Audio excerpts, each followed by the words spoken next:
नाही. कसं गेलंय रे तुझं बालपण नक्की? मला थोडा प्रश्न पडतोय हे शेंबूड ऐकल्यावर. पुसतानाच गेले. पण म्हणजे शिशू चड्डीत झाली की तुला कळायची नाही. डायपर वगैरे असायचे ना. पण कन्सिडरिंग दिस इज एकदम सिरियस पॉडकास्ट, आपल्याला यातला एक विषय निवडायचा आहे, रादर तुला यातला एक विषय निवडायचा आहे आणि आपल्याला त्याच्यावरती एक 2-4 मिनिटं 5 मिनिटं चर्चा करायची, पण एकदम सिरियसली.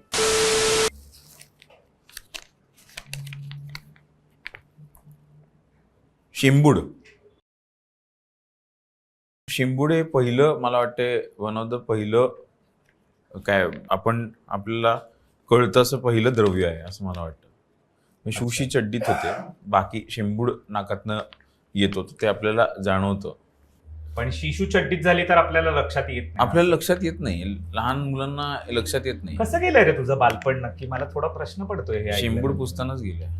पण म्हणजे शिशू चड्डीत झाली की तुला कळायची नाही. डायपर वगैरे असायचे ना. तुझं लहानपण कसं होतं? तुला डायपर जोपर्यंत घालायचं ते बालपण पण आठवतंय. तुला पुनर्जन्म गेला जन्म पण आठवत असेल ना? मग हो, आठवतं. मला काय डायपर फेज वगैरे नाही आठवत रे. एक फक्त मी सांगू इच्छितो, हा आमचा एक शिशिर चौसाळकर नावाचा मित्र आहे, त्यांनी गेल्याच आठवड्यात मला एक क्लिप पाठवली. त्यामध्ये एक ऍक्ट्रेस होती जिचा रडण्याचा सीन होता, तर तिच्या नाकातून त्या सीन मध्ये अतिशय नितळ असा शेंबूड आला. ते बघून मला आणि त्याला खूप असं झालं की श्रीमंतांचा शेंबूड पण वेगळाच रे. ओके, सो बेसिकली ठीक आहे, नशीब चिठ्ठ्याच आणल्या, भरून आणलं नाही. काय भरून आणलंय? शिमडानी. वळूया पुढच्या सेगमेंटकडे, ज्याचं नाव आहे स्टुपिड फायर. सो हे बेसिकली रॅपिड फायरच आहे. यात मी तुला काही प्रश्न विचारेन, त्याची तुला ठरवून चुकीची उत्तरं द्यायची. फक्त याच्यात कॅच हाच आहे की प्रत्येक प्रश्नाची तुला चुकीची उत्तरं द्यायची. एकही उत्तर बरोबर द्यायचं नाही, जे युजली असतं. तर are you ready mister Pushkaraj Chirputkar? No. ठीक आहे, मग आता काय करायचं?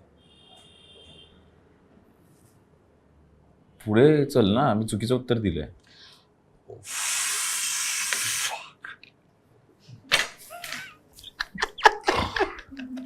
हा तुझा जो ह्युमर आहे ना, धन्यवाद. ती अंडी संपवली. Are you ready?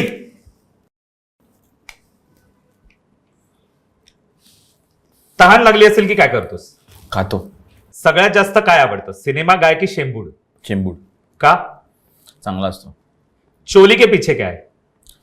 गाणं. सॉरी, गाणं. ओके. मग चुनरी के नीचे क्या है? गाणं. ठीक आहे.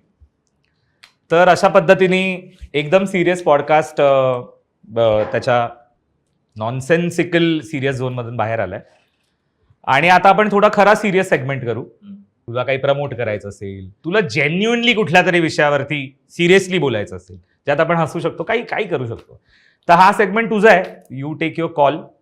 तर आता सध्या माझ्या बायकोचा नवरा नावाचं नाटक आमचं रंगभूमीवर आहे आणि त्याच्यामध्ये अनिता दाते आणि सागर देशमुख काम करतात. सागर देशमुखनी ते लिहिलंय आणि दिग्दर्शन केलंय. सागर देशमुख हे तुम्ही गुगल केलं तर तुम्हाला कळेल की माझ्यापेक्षा खूप जास्त पॉप्युलर तो आहे आणि तुम्ही त्याला जर इथे इन्व्हाइट केलं तर तुम्हाला जास्त ट्रॅक्शन मिळेल असंही मला वाटतं. जास्त अंडी फुटतील तुझ्यावर.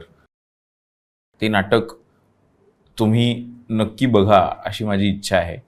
तर त्याचे प्रयोग विकेंड्सला किंवा सुट्टीच्या दिवशी होत असतात. तर तुमच्या जवळच्या नाट्यगृहात किंवा लांबच्या नाट्यगृहात जिथे तुम्हाला शक्य असेल येणं आणि जिथे तुम्हाला नाटक बघायला आवडतं तिकडे नाटक बघायला या. ते अत्यंत सिरियस नाही आहे. एका साच्यातल्या नाटकांच्या पलीकडचं नाटक आहे असं मला वाटलं ऑनेस्टली बघताना. रिलेटेबल वाटलं मला ते. दो इट इज क्रेझी नाटक, पण तरी रिलेटेबल वाटलं आणि ते मला आवडलं. तसं हा पॉडकास्ट जर तुला आवडला असेल तर प्लीज या, किंवा कुठल्याही कॅमेरामध्ये, जे बेसिकली जबरदस्ती बोलायला लावतात. मी मनापासून बोलतो. या पॉडकास्टचं नाव आहे काय? एकदम सिरियस पॉडकास्ट. तोंडावर फेकून मारा द्या इकडे, आम्ही हे धरून बसतो. हा, एकदम सिरियस पॉडकास्ट असं पॉडकास्टचं नाव आहे. याच्यामध्ये असे अनेक विषय डिस्कस केले जाणार आहेत. तर त्याच्यासाठी तुम्ही लाईक करा, सबस्क्राईब करा. कशाला सबस्क्राईब करायचं आहे?